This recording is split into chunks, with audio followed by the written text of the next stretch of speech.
Alright everyone, welcome back. Please like, share, and subscribe. April said I didn't say thanks for watching in the last video, so I just put it in the title. Thanks for watching!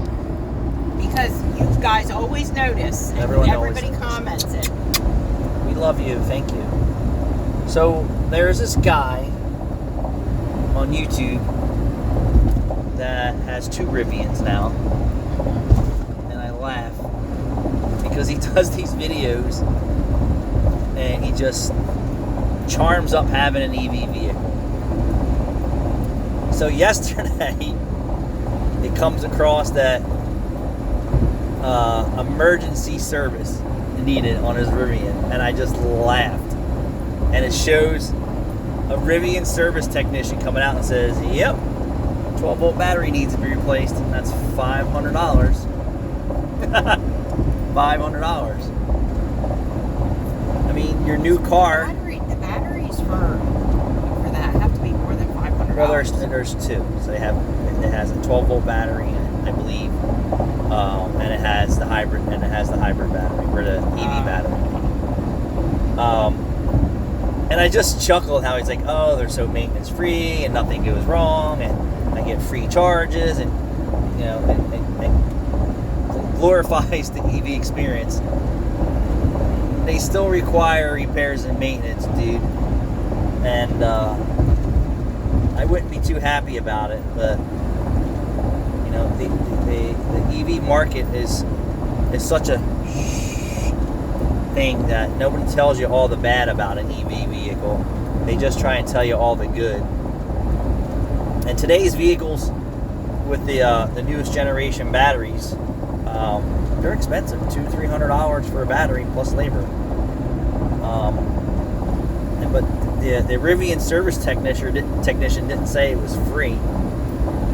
So I didn't watch the whole video because I refuse to watch his whole videos, because I just feel that they are gaslighted a lot. You know, he pumps them up. He's definitely a good creator for sure, and that's the content that he pushes, is his Rivian EV experience, to the point to where he has 2 now. I wonder if he's getting free Rivians to do videos about, so that he can keep Rivian in business. But when I heard his experience of getting the warning, replace your 12-volt battery, and then the guy was like, "Yeah, that's like $500" when he was there doing it. I was like, well, I don't know how old his Rivian was, but it kind of sucks for him.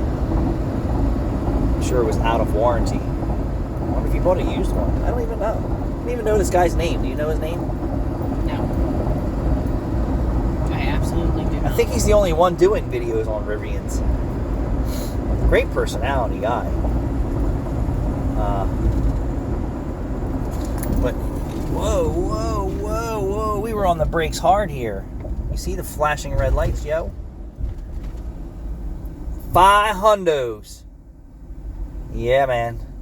So, you know, and then I watched another video about, actually, this was on Facebook Marketplace. Facebook.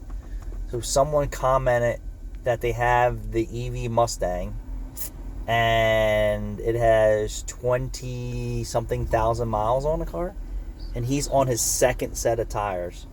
So, no, sorry, he's on his 3rd set of tires. So the factory ones, another set of ones, and he was wondering why he's going through tires so fast. Well, Tesla vehicles are kind of the same thing, and Rivian's all going to be the same thing. They have so much weight on the tires, the weight of the vehicle, and there's so much torque on the drive systems that your tires wear out so fast. You don't normally see that on a regular gasoline-powered vehicle, that people are ripping through tires like that. They're hard on tires. I had a CLS 500 V8. It was hard on tires. Low-profile tires, sport tires, don't last as it is, and then put some weight behind them and some power and torque. They're like pencil erasers. So there is maintenance, people, and it's expensive as hell. It ain't cheap. This swallow, you're going to have to wait till the next swallow. But yeah, so Mustang E harder on tires. Well, It's an ugly Mustang, for one. And I'm sure that they think it's, the fastest Mustang around with no sound. But, one of the reasons why I don't drive Mercedes-Benz anymore is because they were so hard on tires. Even at my cost for tires, I think it was like $200 a tire. And like every year I'm putting tires on the car. I mean, I drove it hard, but that's over $800 my cost. And then you can't drive through a pothole or a transition in the road without screwing up the tire or the wheel. I just said, this is a shitty experience. I hate this. That was my second Mercedes. My first one was a C-Series that had not sport wheels and tires on it, and it was fantastic. And then I went to the Sport, and I'm like, this is horrible. I actually couldn't wait to get rid of that car. I couldn't stand it. I actually, it was a nice car, and, I have a Mercedes, big fucking deal. It was a pain in the ass car. Wow. I'd rather drive my 87 Monte Carlo. Seriously, I miss driving that car every day. And I can drive through potholes and shit with it. And it's fast as fuck. And it's lean, it's loud and mean. And it has heat and air conditioning and power steering. And I don't care if people look at it and say, well, what's this guy driving? Oh, that's an $80,000 Monte Carlo. It doesn't look like it, but that's how much money I got into it. I got more than that into it. All the times it's been built and rebuilt and changed and done all this shit. Yeah. So, hey, we didn't have to stop and charge at all. How about that? Huh? The only thing we have to recharge is ourselves. Ourselves, yeah. But yeah, so, the guy glimmed and glammed the Rivian. Oh, yeah, it's fantastic. Looks great. Blah, blah, blah, blah, blah. But you already had to put a battery in it? Well, that kind of sucks.